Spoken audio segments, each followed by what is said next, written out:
अगर जीवन में सफलता प्राप्त करनी है तो मेहनत पर विश्वास करें। किस्मत की आजमाइश तो जुए में होती है। वेरी गुड मॉर्निंग दोस्तों, स्वागत है आप सभी का आपके अपने चैनल ऑनलाइन स्टडी पॉइंट में। और आज है 29 सितंबर। आज हम देखेंगे 29 सितंबर के महत्वपूर्ण करंट अफेयर्स प्रश्नों को। दोस्तों, अगर आपने अभी तक हमारे चैनल को सब्सक्राइब नहीं किया है तो फटाफट सब्सक्राइब कर लीजिए और साथ ही बेल आइकन ज़रूर दबा लीजिए ताकि हमारे वीडियोज़ की नोटिफिकेशन आपको मिलती रहे। चलिए शुरू करते हैं आज के महत्वपूर्ण करंट अफेयर्स को। हाल ही में जारी ग्लोबल इनोवेशन इंडेक्स 2023 में भारत की क्या रैंक है? इसका सही जवाब है ऑप्शन ए 40वीं रैंक। दोस्तों, आपको बता दें कि जो ग्लोबल इनोवेशन इंडेक्स होता है यह किसके द्वारा जारी किया जाता है, तो यह विश्व बौद्धिक संपदा संगठन यानी वीपो के द्वारा जारी किया जाता है। और इसमें भारत ने 132 देशों के बीच में 40वीं रैंक हासिल कर ली है। ग्लोबल इनोवेशन इंडेक्स में भारत कई सालों से तेजी से आगे बढ़ रहा है। और यह ग्लोबल इनोवेशन इंडेक्स जारी क्यों किया जाता है? यह किसी देश की अर्थव्यवस्था में उसके द्वारा की जाने वाली तकनीकी प्रगति या तकनीकी प्रोन्नति के बारे में पता लगाने के लिए होता है। इसमें पहला स्थान किसने हासिल किया है? स्विट्जरलैंड ने। दूसरा स्थान हासिल किया है स्वीडन ने और तीसरा स्थान हासिल किया है यूनाइटेड स्टेट्स ने। अब बात करें बीपो की। दोस्तों, ये गलत प्रिंट हो गया है, इसे आप लोग ध्यान मत दीजिए। ये जो बीपो की बात कर रहे हैं हम, जिसके द्वारा ग्लोबल इनोवेशन इंडेक्स जारी किया जाता है, तो उस संगठन का नाम है बीपो। और यहाँ पर हम उसी के बारे में कुछ तथ्यों की बात करने जा रहे हैं, ठीक है? तो आप लोग इसे ध्यान मत दीजिएगा। बीपो का फुल फॉर्म होता है वर्ल्ड इंटेलेक्चुअल प्रॉपर्टी ऑर्गेनाइजेशन और इसका मुख्यालय कहाँ है? जिनेवा, स्विट्जरलैंड में। इसकी स्थापना कब हुई थी? 14 जुलाई 1967 को हुई थी। और इसका जो संगठन है वो किसका अंग माना जाता है? तो यह संयुक्त राष्ट्र का एक पार्ट है और इसके महानिदेशक हैं बीपो के डैरेन टैंग हैं, ठीक है? तो इसे आप लोग याद रखिएगा। यहाँ पे थोड़ा सा मिसप्रिंट हो गया है, ग्लोबल इनोवेशन इंडेक्स बार बार लिख गया है जहाँ पर बीपो होना चाहिए था, ठीक है? अब देख लेते हैं 2023 में जारी की गई अन्य इंडेक्सेस के बारे में और उसमें भारत के स्थान को। प्रेस फ्रीडम इंडेक्स 2023 में भारत का कौन सा स्थान है? 161। हैप्पीनेस इंडेक्स 2023 में भारत का कौन सा स्थान है? 126। पासपोर्ट इंडेक्स में 80वां स्थान है और क्लाइमेट इंडेक्स में 8वां स्थान है। तो इसे आप लोग याद रखिएगा। इंडेक्स भी आपके एग्जाम में बहुत बार पूछे जाते हैं, इसलिए इन्हें नोट डाउन कर लीजिए और इसमें पहली रैंकिंग किसकी है साथ साथ वो भी याद करते चलिएगा। हाल ही में किसी इंटेल इंडिया का अध्यक्ष नियुक्त किया गया है? इसका सही जवाब है ऑप्शन ए गोकुल सुब्रमण्यम को। ये है गोकुल सुब्रमण्यम, जैसा कि आप पिक्चर में देख पा रहे होंगे। इन्हें इंटेल के अध्यक्ष के रूप में नियुक्त कर दिया गया है। गोकुल सुब्रमण्यम को इंटेल इंडिया के अध्यक्ष के पद पर पदोन्नत किया गया है, जो भारत में इंजीनियरिंग और डिज़ाइन संचालन के लिए जिम्मेदार हैं। सुब्रमण्यम मद्रास विश्वविद्यालय और टेक्सास विश्वविद्यालय के पूर्व छात्र रहे हैं और 11 वर्षों से अधिक समय से इंटेल के साथ हैं। सुब्रमण्यम की नियुक्ति जून 2023 में इंटेल इंडिया कंट्री हेड के पद से निवृत्ति राय के इस्तीफा देने के बाद हुई है। तो इसे आप लोग याद रखिएगा, बहुत ही इंपॉर्टेंट क्वेश्चन है। इंटेल इंडिया के अध्यक्ष कौन बन गए हैं? गोकुल सुब्रमण्यम। और इन्होंने किसको रिप्लेस किया है? निवृत्ति राय को। बात करें इंटेल की, तो इसकी स्थापना हुई थी 18 जुलाई 1968 को। संस्थापक है गार्डन मूर, रॉबर्ट नॉयस, आर्थर रॉक। इसका मुख्यालय कहाँ है? कैलिफोर्निया, यूएस में। और अध्यक्ष हैं फ्रैंक डी इयरी और सीईओ कौन है? पैट जेलिसिंगर, ठीक है? तो इन्हें आप भी याद रखिएगा। अब देख लेते हैं 2023 में की गई कुछ अन्य प्रमुख नियुक्तियों को। रेलवे बोर्ड की पहली महिला अध्यक्ष व सीईओ कौन बनी हैं? जया वर्मा सिन्हा। निर्वाचन आयोग के नए नेशनल आइकॉन कौन बने हैं? सचिन तेंदुलकर। इन्फोसिस के नए ब्रांड एम्बेसडर कौन बने हैं? Rafael Nadal. सीमा सुरक्षा बल के नए महानिदेशक कौन बने हैं? नितिन अग्रवाल। तो ये अपॉइंटमेंट्स को आप लोग जरूर याद रखिएगा, इन्हें नोट डाउन कर लीजिए, इन्हें बार बार पढ़ते रहिए। हाल ही में किस राज्य की विधानसभा ने भूमि अधिग्रहण विधेयक पारित किया है? तो इसका सही जवाब है ऑप्शन सी उड़ीसा राज्य ने। उड़ीसा राज्य ने हाल ही में भूमि अधिग्रहण विधेयक पारित कर दिया है। उड़ीसा विधानसभा ने भूमि अधिग्रहण और पुनर्वास सहित 4 विधेयक पारित किए हैं, जो सरकार को विकास परियोजनाओं को सामाजिक प्रभाव आकलन से छूट देने में सक्षम बनाएंगे।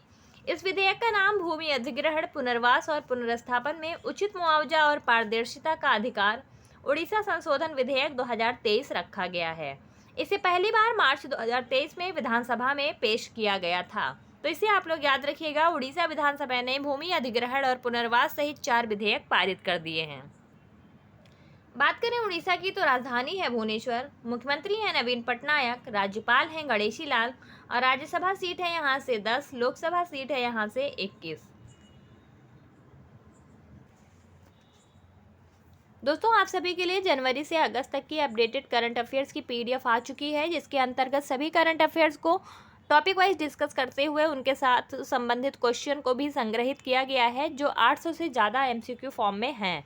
तो इस पीडीएफ की लिंक जो है वो आपके डिस्क्रिप्शन में दे दी गई है, वहाँ से आप क्लिक करके प्राप्त कर सकते हैं। और अगर आपको वहाँ पर पीडीएफ डाउनलोड करने में कोई भी दिक्कत होती है तो आप इस दिए गए नंबर पर व्हाट्सएप करके या कॉल करके संपर्क कर सकते हैं। दोस्तों इस पीडीएफ को आप लोग जरूर लें, क्योंकि ये आपके एग्जाम टाइम में आपको बार बार रिवीजन करने के लिए करंट अफेयर्स में बहुत ही ज़्यादा महत्वपूर्ण साबित होगी। नेक्स्ट है, हाल ही में किसी media research users council India का अध्यक्ष चुना गया है। इसका सही जवाब है ऑप्शन बी, शैलेश गुप्ता को। ये है शैलेश गुप्ता जी, जैसा कि आप पिक्चर में देख रहे हैं।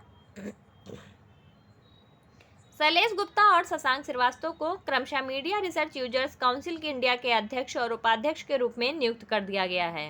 नए नियुक्त व्यक्ति मीडिया ब्रांड्स के सीईओ शशिधर सिन्हा का स्थान लेंगे और राजू बेओत्रा और अनुप्रिया आचार्य को बोर्ड ऑफ गवर्नर्स का नया सदस्य नियुक्त कर दिया गया है।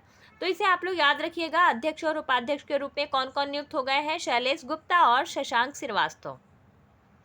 Media research users council India की बात करें तो यह एक media research users council India 1994 से अस्तित्व में एक पंजीकृत गैर लाभकारी उद्योग निकाय है। काउंसिल अनुसंधान अध्ययन तैयार करने के लिए प्रतिबद्ध है, जो संगठनों को विश्वसनीय व्यवसाय मॉडल बनाने में मदद करता है। अगला सवाल है, हाल ही में किस राज्य को आयुष्मान भारत डिजिटल मिशन में उत्कृष्ट प्रदर्शन सम्मानित किया गया है। इसका सही जवाब है ऑप्शन डी, उत्तर प्रदेश। उत्तर प्रदेश को एबीडीएम में उत्कृष्ट प्रदर्शन सम्मानित करने के लिए सम्मान दिया गया है। उत्तर प्रदेश को केंद्र की आयुष्मान भारत प्रधानमंत्री जन आरोग्य योजना पीएमजे और Ayushman Bharat digital mission ABDM में उत्कृष्ट प्रदर्शन के लिए 2 पुरस्कारों से सम्मानित किया गया है। उत्तर प्रदेश ने आयुष्मान भारत डिजिटल मिशन के तहत सबसे अधिक स्वास्थ्य खाते हासिल किए हैं।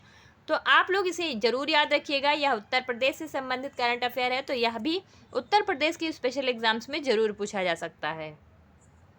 बात करें उत्तर प्रदेश की तो राजधानी है लखनऊ, मुख्यमंत्री हैं योगी आदित्यनाथ, राज्यपाल हैं आनंदीबेन पटेल, लोकसभा सीट है यहाँ से 80 और राज्यसभा सीट है 31। हाल ही में किस राज्य में भारत का पहला पॉलीथीन कचरा बैंक खोला गया है। इसका सही जवाब है ऑप्शन बी, उत्तराखंड में। 25 सितंबर 2023 को उत्तराखंड में देहरादून कैंट बोर्ड ने देश में पहले 3 पॉलीथीन कचरा बैंकों का निर्माण किया है। ये पॉलीथीन कचरा बैंक रणनीतिक रूप से रखे गए हैं। इनमें से 2 गढ़ी में और 1 प्रेम नगर में रखे गए हैं। गढ़ी कूड़ा बैंक के उद्घाटन की अध्यक्षता प्रदेश के शहरी विकास मंत्री प्रेमचंद्र अग्रवाल ने की। इन कचरा बैंकों का उद्देश्य क्या है, तो इनका प्राथमिक उद्देश्य दोहरा है, अपशिष्ट प्रबंधन करना और आय सृजन करना। तो इसे आप लोग जरूर याद रखिएगा, ये पहली बार हो रहा है तो ये बहुत ही महत्व रखता है। बात करें उत्तराखंड राज्य की तो इसकी राजधानी है गैरसेन और शीतकालीन राजधानी है देहरादून। मुख्यमंत्री हैं पुष्कर सिंह धामी, राज्यपाल हैं गुरमीत सिंह, लोकसभा सीट है यहाँ से 5 और राज्यसभा सीट है यहाँ से 3। हाल ही में एम.एस. स्वामीनाथन का निधन हो गया है, वह किस क्षेत्र के प्रसिद्ध व्यक्ति थे। इसका सही जवाब है ऑप्शन डी, कृषि से। ये है एम.एस. स्वामीनाथन जी, जैसा कि आप पिक्चर में देख रहे हैं। भारत में हरित क्रांति ग्रीन रेवोल्यूशन के जनक माने जाने वाले एम.एस. स्वामीनाथन का 98 वर्ष की आयु में निधन हो गया। उन्होंने चेन्नई में आखिरी सांस ली। स्वामीनाथन को भारत के एक लोकप्रिय वैज्ञानिक के तौर पर जाना जाता था। स्वामीनाथन को भारत में हरित क्रांति का अगुवा या जनक भी कहा जाता है। इन्होंने पद्मश्री 1967 में, पद्म भूषण 1972 में, पद्म विभूषण 1989 में और मैग्सेसे पुरस्कार 1971 में प्राप्त किया था। अब बात करें हरित क्रांति की तो हरित क्रांति 1960 के दशक में नॉर्मन बोरलॉग द्वारा शुरू किया गया एक प्रयास था। इन्हें विश्व में हरित क्रांति के जनक के रूप में जाना जाता है और भारत में हरित क्रांति का नेतृत्व मुख्य रूप से एम.एस. स्वामीनाथन द्वारा किया गया था। हाल ही में स्वच्छता पखवाड़ा के हिस्से के रूप में किस शहर ने स्वच्छता ट्रेन पहल शुरू की है? इसका सही जवाब है सी, अहमदाबाद। हाल ही में अहमदाबाद नगर निगम ने शहर में अपशिष्ट प्रबंधन जागरूकता और स्वच्छता को बढ़ावा देने के लिए स्वच्छता पखवाड़ा के हिस्से के रूप में स्वच्छता ट्रेन पहल शुरू की है। इसका उद्देश्य शहर के भीतर स्वच्छता और अपशिष्ट प्रबंधन के महत्व के बारे में जागरूकता फैलाना है। किस देश की अंतरिक्ष एजेंसी ने ओसिरिस रेक्स अंतरिक्ष यान लॉन्च किया है? इसका सही जवाब है ऑप्शन सी, अमेरिका ने। नासा मिशन ओसिरिस रेक्स अंतरिक्ष यान ने क्षुद्र ग्रह वेन्यू से सफलतापूर्वक धूल के नमूने वितरित किए और पृथ्वी पर अपनी वापसी के लिए तैयार है। इसे नासा ने 2016 में लॉन्च किया था। वैज्ञानिक पृथ्वी पर जीवन की उत्पत्ति की जांच के लिए क्षुद्र ग्रह नमूने का विश्लेषण करेंगे। ओसिरिस रेक्स, जिसे अब ओसिरिस एपेक्स के नाम से जाना जाता है, 2029 में क्षुद्र ग्रह के पृथ्वी के करीब आने पर एपोफिस का अध्ययन भी करेगा। तो इसे आप लोग याद रखिएगा, नासा मिशन ने लॉन्च किया है इसे, ओसिरिस रेक्स अंतरिक्ष यान। आज का आखिरी सवाल है, भारतीय भाषा उत्सव कार्यक्रम किस शहर में आयोजित किया जा रहा है? इसका सही जवाब है ऑप्शन डी, लखनऊ में। भारतीय भाषाओं का जश्न मनाने के लिए 75 दिवसीय कार्यक्रम भारतीय भाषा उत्सव का आयोजन उत्तर प्रदेश की राजधानी लखनऊ में किया जा रहा है। कार्यक्रम में पद्मश्री पुरस्कार विजेता और विभिन्न भारतीय भाषाओं के प्रतिनिधि भाग ले रहे हैं।